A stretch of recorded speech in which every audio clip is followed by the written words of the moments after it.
Okay, so today we are going to fletch some aluminium arrows. If you wanted to do wraps and spin wings, I've previously done a video about that already, so please go and look at that. The link for that is in the description below.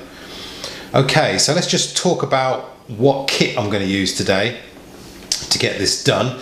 It's quite a simple bit of kit really. Let's start with the fletching jig, which is the biggest part of it. This is a Decut Nexus Fletching Jig. It's the only one I've actually used, but I've got on with it quite well. There's not too much to it. I'm not going to do a full review of it or anything, but you've kind of got three settings down here. One for recurve, 120 degrees, so 3 vanes per arrow, or 90 degrees, so you can put 4 on, or compound for 120 degrees for 3 as well. And then you've got, it's magnetic on the top here, with a clip with numbers across. And then you've got dials at the top and bottom where you can change the angle of the arrow for the fletching, but I've just got it set to 0 at both ends, so I'm pretty standard really. Everything's fairly basic on there. And then I've got my glue.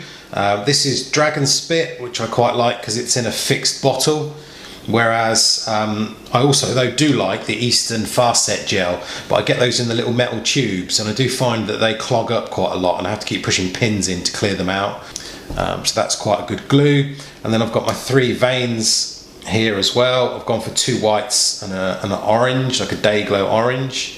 And if I put them on along the measuring edge here, these are, just to tell you, they are 6 centimeters long. The arrows I'm fletching today are Eastern XX75 Platinum Pluses. I've bought them basically just cut. I put the G-Knock small on, these are 1916s, G-Knock small knocks in here, and then the other end is just bare, and I haven't put the point, haven't glued the points in yet. So what I would normally do is, on most of my arrows, I normally get the shop to do it because it doesn't cost too much more, and they usually do a pretty good job. And you get to choose what you want to put on, whether it's feathers or plastic vanes. Spin wings I always do myself because they're easy to do. But the plastic vanes this time I decided to just do them myself because sometimes it's fun just to build your own arrows or learn how to do it. When I first started this, I thought when I first saw it being done, I thought, oh god, it's like must be some black magic art to actually putting vanes onto arrows. But as soon as you've done 1 or 2, you'll be fine. You'll be away. You'll be getting it done pretty quickly. This is one I've done earlier. I will go and do one in a minute, but this is one I did earlier. Now what I'm going to do is I'm going to just get on with it straight away, but the only thing, what you could do is you could just put it in here, start gluing it, blah blah blah, and that would be done. But what I'm going to try and do this time, and what I've started to do already, as I've done a couple of these, is what I wanted to do was get it so that the orange vane on the top then shows the Eastern word, the Eastern logo facing me, so that all of these end up looking the same. So if I look at it like that, I kind of more or less want my top one to be kind of like that. So how do you do that? Well, what you want to really do, first of all, is start off by putting one into the fletching jig. Now that's upside down because it's gone kind of flat. So that's correct. But if I turn the knock around the other way, that would be wrong because that's kind of flat. And now we're going to be gluing it down there. You see it's going into nothing. So if that ever happens to you, just turn it over into the connector, and then you can see there that I've got the Eastern part facing me, and I've got the orange jig, the orange part facing up, and then I could clamp that as if that was going in. So I know that I need to have that looking like that with the knock. So I need to turn this knock so that when I get it in here, the eastern part looks at me. I've done that already. The eastern part looks at me and I've put it in there. So let's glue one together. I've got a piece of paper towel here. That's really just for wiping off any excess that is pushed onto the arrow itself. The hardest thing I find with this is not putting too much glue and not putting enough glue. So you want to try and put just about the right amount. If you put a little bit more on, that's not so bad, because you can always wipe it off. Right, okay, so the first thing to do is to put one of our plastic vanes into the, just slot it in here and close it, and then move it along. Now these are marked out in inches, so what I'm doing with this one is I'm starting it off on the edge of the first marker there, okay, and then basically what I'll do is I'll run some glue along here, and then I will insert this into this magnetic clasp. You see, I'm just going to push down on it like that, and then I will just kind of make sure that it's nicely pushed against it, and I'm going to hold that down for like a minute or two, and then what I'll do is I'll wipe off any excess glue, and then I will release the clamp and the vane should stay in place. Your first question might be, why not put it here a long way down or right at the end? Well, obviously you want it about, they say about an inch or so from the end of the knock. If I put this on here at 10 centimeters from the groove of the knock, it's about, well, it's difficult to say, it's about 3 and a bit centimeters from the end here. Well, what I actually did was I actually got an arrow that I'd already been previously done by an archery shop, put it in and just saw where the measurement came to and just followed what they did, really. Let's get on with this. I've got my glasses on now so I can see what I'm doing. I'm just going to open the glue up and wait for the glue to come out. Out comes the glue. So just a little bead. It's really good to do it in good light so you can see what the heck you're doing. Sometimes previously with the fast set gel, as it's a gel, it kind of doesn't run. It's quite nice. Previously I've also put little balls, just little dabs all the way along instead of running like a whole length of glue. So I'm just going to insert this now, make sure it's down at one end, and then push down evenly, but make sure you get really good contact in here.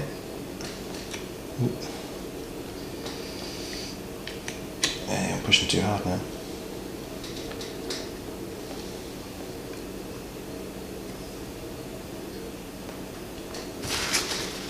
Just going to wipe off a bit of excess that got pushed across.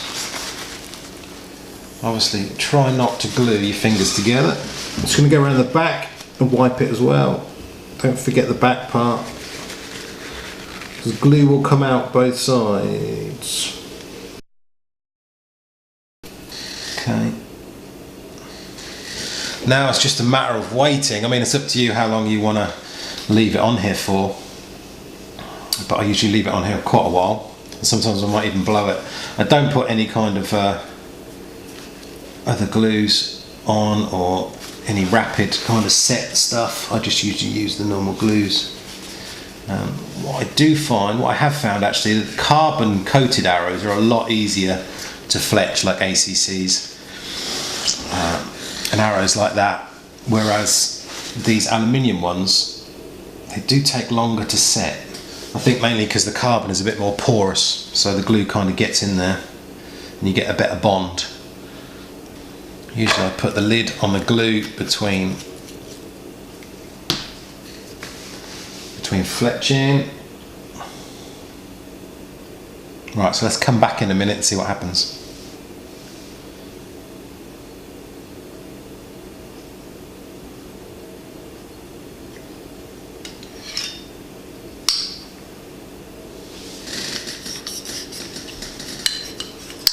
Right, so we just basically unclipped it from the top. That came off. You can clean it up a little bit if you want. And then all we're going to do now is turn the dial till it clicks and to get ready for the next one. And then I'll put the white one, again, same position, try and make them exactly the same. So the end of that is right at the beginning there. Get the glue out.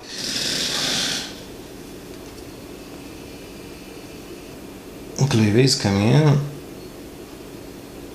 It's harder to see on the white ones, even under good light, than it is on the darker coloured veins.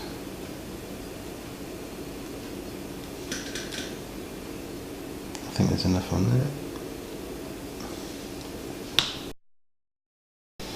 So then we're just going to insert it in.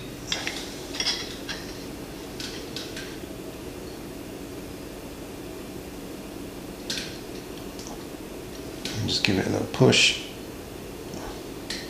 Keep the pressure on.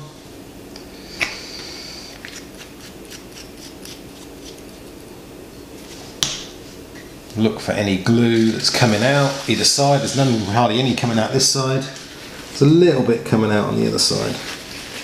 I'm just going to give that a little wipe.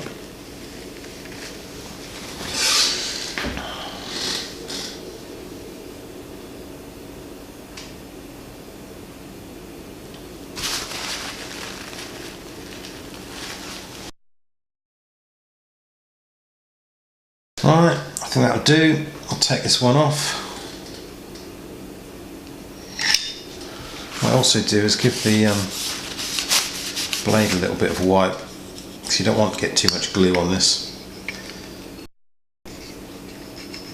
But what you can do once it's dried is normally you can just kind of scrape it off with a nail. And it just comes off as like a white kind of residue. That's why it's also important not to be putting too much glue, because you don't want glue all over your equipment as well. Okay, let's do the last one. So I'm just going to turn it around again. Actually, we'll glue this one first.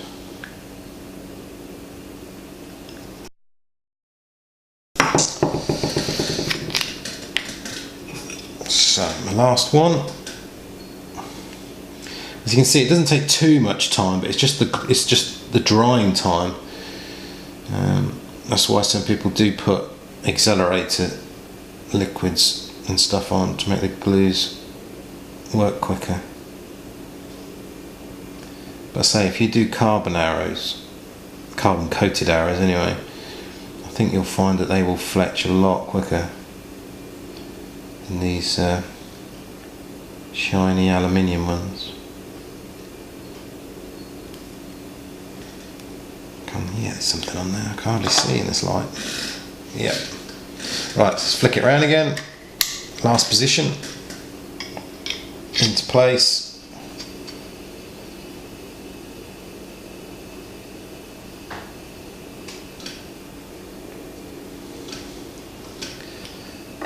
Put the lid back on the glue every time.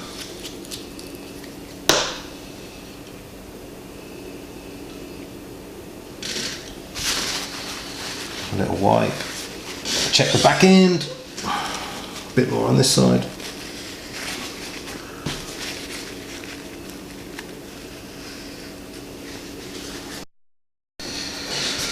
And sit and wait.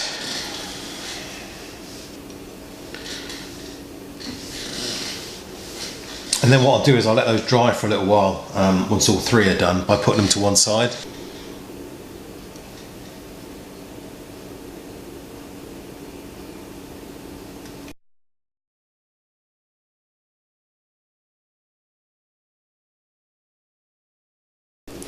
What you also will find, if you put far too much glue on, you might find that the actual vein sticks to this part, which is not what you want at all. So be quite conservative with the glue, but remember to make sure you do put enough on, because if you don't, the veins will sort of come up. Okay, so that's one arrow finished. just repeat really until you've done all your arrows. If you've got any questions, put them in the comments section below. If you like the video, please do like it and subscribe, and I'll see you soon. Thanks for watching.